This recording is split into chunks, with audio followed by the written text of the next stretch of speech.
이재명 대표의 재판 얘기도 짚어보겠습니다.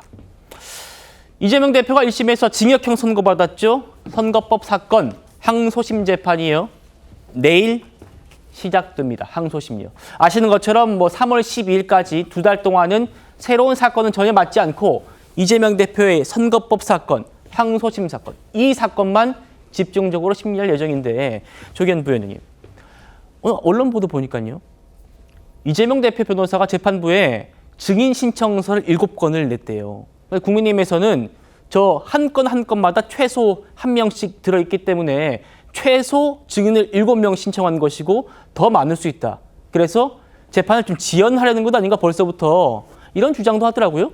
지연 목적이 아니라 당연히 피고인의 방어권 행사로 보는 게 맞습니다. 왜냐하면 공직선거법 사건 1심은 사실은 여야 이 진영을 막론하고 무죄 가능성이 꽤 높다고 판단하거나 분석했던 사건입니다. 그런데 이례적으로 이 중형이 선고가 됐습니다.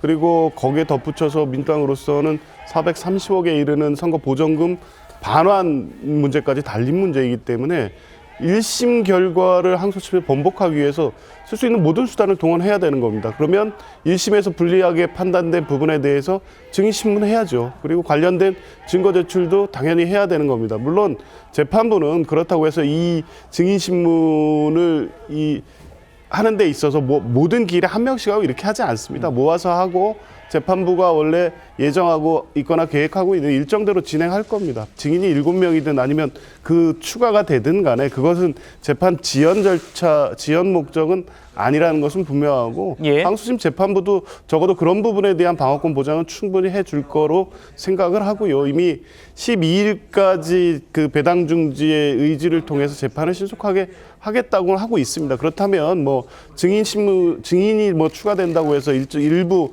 지체된다고 해서 당초 항소심 재판부가 갖고 있던 신속한 판단을 하겠다, 이게 바뀌겠습니까? 재판부는 재판부대로 절차를 진행할 거고 이재명 대표는 재판받는 피고인으로서 당연히 자기의 권리를 행사하는 거라고 보면 될 것 같습니다. 예, 김기훈 대변인님. 자, 윤석열 대통령도 탄핵 심판에 20여 명의 증인 신청했다고 하고, 지금 제가 앞서 윤석열 대통령 탄핵 심판과 이재명 대표의 재판이 달리기 시합을 하고 있다 이렇게 말씀드렸잖아요. 근데 이재명 대표도 지금 최소 7명 이상의 증인을 시작 전에 신청한다는 겁니다. 어떻게 보십니까? 이재명 대표가 전형적으로 재판을 늦추고자 하는 침대 직후의 전형, 이번 케이스만 아니라 끊임없이 보여주고 있지 않습니까? 사실상 최근에는 조퇴까지 했습니다. 변호인 교체를 하죠. 국선 변호인 하다가 또 이제 변호인 교체를 할 겁니다. 그리고 또 하나가 뭐겠습니까? 재판부 기피 신청할 수 있습니다. 또 무더기 증인을 하는 거죠. 계속 반복되는 상황에 대해서 이제까지 재판부가 엄하게 이거에 대해서 안 된다고 하지 않았습니다. 그래서 지금의 침대 축구를 그런 기술, 나쁜 습관을 키우는 게 뭐냐? 법원입니다. 제가 누차 얘기하지만 침대 축구 중동 축구, 중동 나라에서 많이 구사를 하다가 인저리 타임을 더해가지고 최종까지 시간을 늦췄을 때 그게 없어졌습니다. 결국은 이 부분에서 엄격히 재판부가 어떻게 하느냐에 따라서 이거는 달라질 수 있다고 봅니다. 알겠습니다. 이재명 대표 보시는 것처럼 앞으로 이제 재판도 가야 하고요. 최근에 당 지지율도 침체고 자기 지지율도 30%대의 박스권에 갇혔다는 지적에 참 고심이 많을 텐데요. 최근 대표실에 걸었던 이 백드롭이 윤석열 정부의 슬로건과 똑같다는 지적도 제기가 됐습니다. 다시 대한민국. 윤석열 정부의 슬로건도 다시 대한민국. 오늘 이 대표가 직접 해명했습니다. 백드롭에 다시 대한민국, 이걸 가지고 윤석열 대통령실 벽에 걸려있는 구호하고 똑같다. 맞습니다. 똑같긴 합니다. 알면서도 제가 쓰자고 했습니다. 쥐만 잘 잡으면 되지 그게 흰 고양이든 까만 고양이든 회색 고양이든 무슨 상관이 있겠습니까? 그리고 또 말이 무슨 죄겠습니까? 지금 우리 사회에 진정으로 필요한 것은 헛된 말이 아닙니다. 헛된 이념 아닙니다. 진영 아닙니다. 이제는 탈이념, 탈진영의 실용주의로 완전하게 전환해야 됩니다. 윤석열 대통령이 쓰던 구호면 어떻습니까? 좋은 구호면 쓰면 되죠. 검은 고양이면 어떻고 흰 고양이면 어떠냐. 쥐만 잘 잡으면 되지. 맞는 말이죠. 이현정 의원님. 그런데 이재명 대표가 지금 자신이 탄핵하는 윤석열 정부의 슬로건을 가지고 오게 이재명 대표가 결정했다? 저는 납득이 잘 안 돼가지고요. 어떻게 생각하십니까?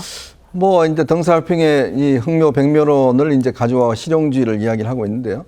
글쎄 언제부턴가 이 민주당이 국민의힘이 하는 걸 따라 했을까요? 글쎄 그동안은 보면 국민의힘이 하는 거를 다 반대하고 또 다르게 이게 했었는데 이제 와서 같은 걸 하는 거 실용주의다라고 이야기를 하고 있는데 글쎄 그동안 민주당이 한 게 과연 실용주의였을까라는 생각이 듭니다.